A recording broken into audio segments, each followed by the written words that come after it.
Americans spend approximately $1,200 a year per person on prescription drugs. That's more than anywhere else in the world. 1 in 4 say it is difficult to afford those costs. Both political parties are now looking to tackle that problem, but with some different approaches. As William Brangham reports, the Democrats in the House went first today by passing their own bill. The bill is passed. It's an ambitious plan to change the government's role in the cost of prescription drugs, costs that are becoming prohibitively expensive for many Americans. The bill aims to lower the price tag for prescription drugs, partly by overturning a 2003 rule that blocked the federal government from negotiating most Medicare drug prices. House Speaker Nancy Pelosi. This will make all the difference in the world, and central to it is the power to negotiate.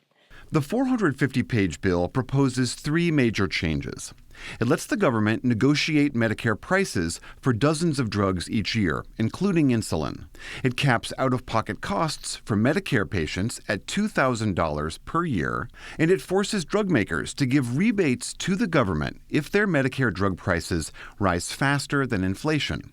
Democrats like Representative Debbie Dingell of Michigan say it's critical that the government gets the power to negotiate these prices. There is a reason that we pay nearly 4 times more for prescription drugs than other industrialized nations. They use negotiation to lower drug prices. We don't. Republicans say it will hurt competition and shrink the number of new drugs entering the market. Congressman Kevin Brady of Texas. People want more cures and lower drug costs. They don't want more cheap political shots. We do, as Republicans, oppose H.R. 3's government price-setting regime because it will kill life-saving cures for Americans. The House bill is not expected to pass the Senate, but there is a bipartisan bill in that chamber that has some support in both parties. It, too, caps drug costs for seniors and penalizes drug makers for price increases, but it does not allow the government to negotiate drug prices for Medicare. The Congressional Budget Office analyzed the Pelosi bill and found it would lead to about 8 fewer new drugs coming to market over the next decade and then 30 fewer over the subsequent decade. It would also lower Medicare drug spending by $450 billion over the next decade, but a little less than that would be spent on new vision, dental, and hearing benefits. But Mitch McConnell said he won't even bring Pelosi's bill up for a vote. For more on this, I'm joined by Emery Hudeman of Kaiser Health News. Welcome to the NewsHour. Thanks so much for having me. So before we get to the specifics of the legislation, can you just, again, I touched on this a bit in the introduction, but remind us of what the problem is. I just worry that people who don't have these big drug costs in their life don't appreciate what's going on here. Absolutely. And the fact is, if you have good insurance, in many cases, you don't run up against this problem. But many people do. And it's the kind of problem where it's affecting people in particular who have life-threatening illnesses. Diabetes, for example, has been one of the issues that has really drawn attention to this because a lot of people have had trouble affording insulin of all drugs. And insulin's been around for a long time and really hasn't improved that much. So people ask, why are the costs going up so much? The fact is that drug prices are one of the biggest issues with many Americans, and especially coming into an election year. A lot of Americans in polls say that this is their biggest issue in healthcare that they want legislators to deal with, and legislators want to make sure that they're showing that they're listening. One of those legislators being Nancy Pelosi. We saw a little bit of the detail of her bill. How does that bill try to target this problem?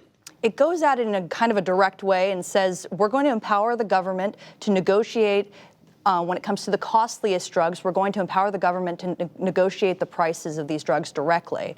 And the Pelosi bill is actually interesting because in addition to negotiating those prices on behalf of Medicare beneficiaries, those prices would then also be available to all payers, which means that even if you have— Not just Medicare people. Correct. Even if you have employer-based insurance, you would have the ability to then access these prices because the law says that insurers would or drug makers would have to offer you those prices.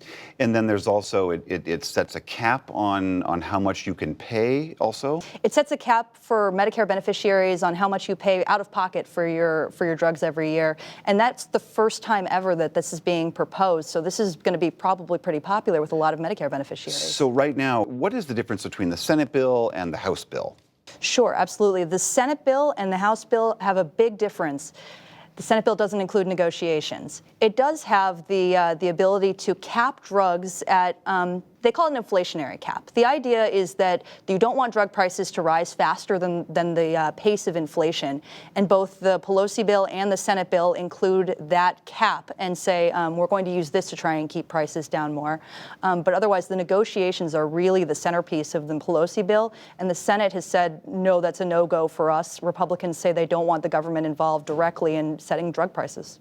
So the idea, if I understand it correctly, is in the Pelosi bill and this larger argument over is that the federal government buys so many drugs through the Medicare program, we should have the right to say, hey, drug companies, look, we're buying so much from you, let's talk about the price. Right. Why is that such a problem for Republicans? That seems like a very natural capitalistic tendency. Yes, and also Republicans will make the argument that in a capitalist society, you want to have very little government interference in the free market. That's the hallmark of a Republican and conservative perspective. And when they look at drug pricing in particular, they say you don't want to restrict drug makers by setting prices. Among other things, their argument is if you restrict the amount that drug makers can charge for their drugs, you interfere in the process through which new drugs are brought to market. And their big argument is if you do this, it's less money for innovation. And there are some big weaknesses, actually, in that argument, it must be mentioned. Among other things, as you mentioned, the CBO report said that this Pelosi plan would result in about 8 fewer drugs over 10 years. To put that in perspective, the FDA approves about 30 drugs a year. So it's not that huge of a dent in the flow of new drugs to market. Theoretically, it's at least hard to make the direct connection. And I should also mention that a lot of experts will tell you that most drug development doesn't happen at drug makers, in drug makers' labs these days. It's happening in academic institutions, and the drug makers then purchase the drugs. We can sit here and debate the House version versus the Senate version, but of course there's a third party involved, it's President Trump. What do we know about what's a red line for the president, what he will accept, what he won't accept? I'd say the big thing we know is that Donald Trump is wanting to bring drug prices down in any way he can. This is one of his big priorities, especially heading into the election next year. He wants to look like he's very strong on healthcare and listening to people. And this is one of those issues that really drives him crazy. As far as red lines, he's actually expressed support for this negotiations idea before. Of course, he was a candidate at the time. But when Pelosi introduced her bill in the first place, Trump actually tweeted out his support, saying, "Nice to see your plan."